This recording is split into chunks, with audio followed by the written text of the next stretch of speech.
Audio 34. Des lépreux et des possédés. À San Severino, un jeune homme du nom d'Atto était totalement lépreux. Tous ses membres étaient gonflés et tendus.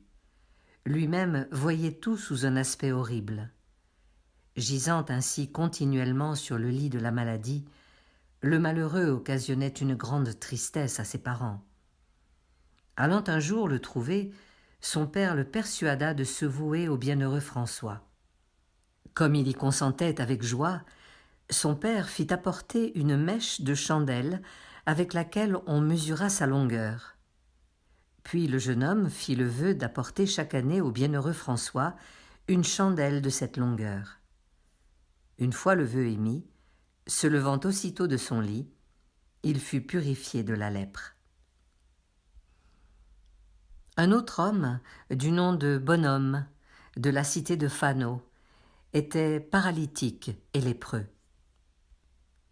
Apporté par ses parents à l'église du bienheureux François, il obtint la pleine guérison de l'une et l'autre maladie. Comme à une époque, Pierre de Foligno était allé visiter le sanctuaire du bienheureux Michel et qu'il goûtait l'eau d'une fontaine, il lui sembla avoir avalé des démons en buvant. Ainsi possédé pendant 3 ans, disant les pires choses, il en faisait d'horribles à voir. Touchant le sépulcre du très bienheureux père, il fut merveilleusement délivré des démons qui le mettaient cruellement en pièces.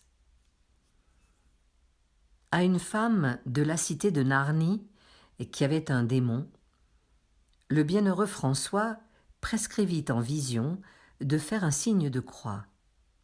Comme, ayant perdu l'esprit, elle ne savait pas du tout se signer, le bienheureux père imprima sur elle un signe de croix et fit fuir d'elle toute souffrance diabolique.